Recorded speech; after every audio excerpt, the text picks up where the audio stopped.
इसके बाद हमारा है आठवां प्रश्न। आठवां प्रश्न है ऊंचाई 2.4 सेमी और व्यास 1.4 सेमी वाले एक ठोस बेलन में से इसी ऊंचाई और इसी व्यास वाला एक शंक्वाकार खोल काटा जाता है।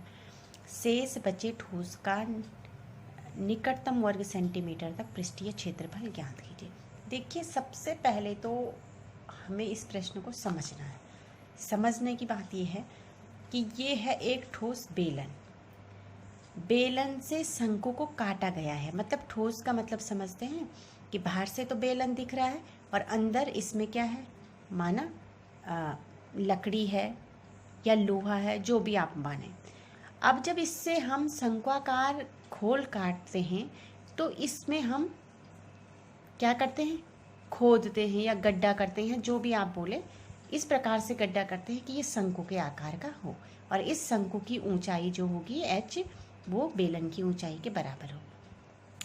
तो जो हमारा क्षेत्रफल होगा वो क्षेत्रफल होगा, एक तो हमारे बेलन का वक्र पृष्ठीय क्षेत्रफल, दूसरा होगा इस शंकु का वक्र पृष्ठीय क्षेत्रफल, और तीसरा होगा जब हम ये शंकु बनाएंगे ना, तो जो ये बेलन है, इस बेलन की ये भाग भी हमें खोदना पड़ेगा, काटना पड़ेगा। तो यहाँ पे बन जाएगा वृत्त।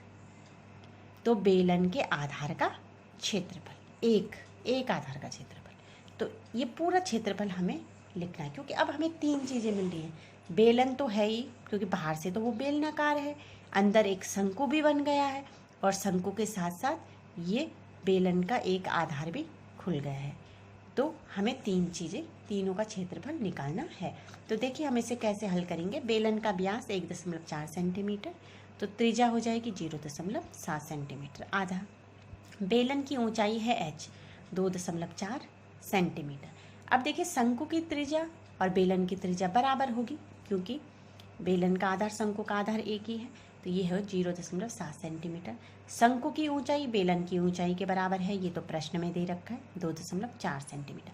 अब जब हमें शंकु का पृष्ठीय क्षेत्रफल निकालना होता है, वक्र पृष्ठीय क्षेत्रफल, तो क्या करते हैं, शंकु का वक्र पृष्ठीय क्षेत्रफल निकालने के लिए तिर्यक ऊंचाई यूज करते हैं L। तो तिर्यक ऊंचाई निकालने का सूत्र होता है √h² + r²। तो हमारे पास है 2.4 का वर्ग धन 0.7 का वर्ग, तो ये हो जाएगा वर्गमूल, ये हो जाएगा 5.76 + 0.49, तो इसी हो जाएगा √6.25 यानी कि 2.5 सेंटीमीटर। ये सॉल्व करके इतना आ जाएगा। तो अब हमें निकालना है ठोस का पृष्ठीय क्षेत्रफल। तो ठोस का पृष्ठीय क्षेत्रफल जो मैंने अभी आपको समझाया, बेलन का वक्र पृष्ठीय क्षेत्रफल धन बेलन के आधार का क्षेत्रफल धन शंकु का वक्र पृष्ठीय क्षेत्रफल। तो ये हो जाएगा 2πrh + πr² + πrl। तो देखिए पाई का मान हम पहले नहीं रखते हैं, क्योंकि हमें सेंटीमीटर में निकटतम मान रखना है। तो पहले हम r, h और l वाले मान रखते हैं। तो 2 गुणा पाई गुणा 0.7 गुणा के 2.4 धन पाई गुणा 0.7 गुणा 0.7 धन पाई गुणा 0.7 गुणा के 2.4, नहीं सॉरी 2.5, ये तिर्यक ऊंचाई है।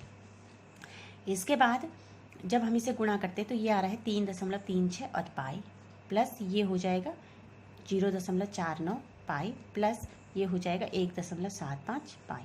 अब इन तीनों को जोड़ेंगे तो ये हो रहा है 5.60 पाई। अब 5.60 गुणा के पाई का मान रखेंगे 22/7। तो अब अगर हम इसे गुणा करें और भाग दें 7 का, तो हमारा जो निकटतम मान आ रहा है वो है 17.6 वर्ग सेंटीमीटर। अतः शेष बचे ठोस का पृष्ठीय क्षेत्रफल होगा 17.6 वर्ग सेंटीमीटर। ये प्रश्न जो अभी तक हमने प्रश्न किए हैं और उनसे अलग है, इसलिए इसको समझना बहुत ज़रूरी है कि ये एक ठोस दे रखा है, सॉलिड है, सॉलिड के अंदर आपको शंकु बनाना है, बाहर से वो बेलन है, तो जो पृष्ठीय क्षेत्रफल है वो कितना होगा, तो बेलन का वक्र पृष्ठीय क्षेत्रफल, फिर अंदर बन गया है एक शंकु, शंकु का वक्र पृष्ठीय क्षेत्रफल, और ये है बेलन का एक आधार या शंकु का आधार, जो भी आप मानते हैं, तो एक ये वाला क्षेत्रफल।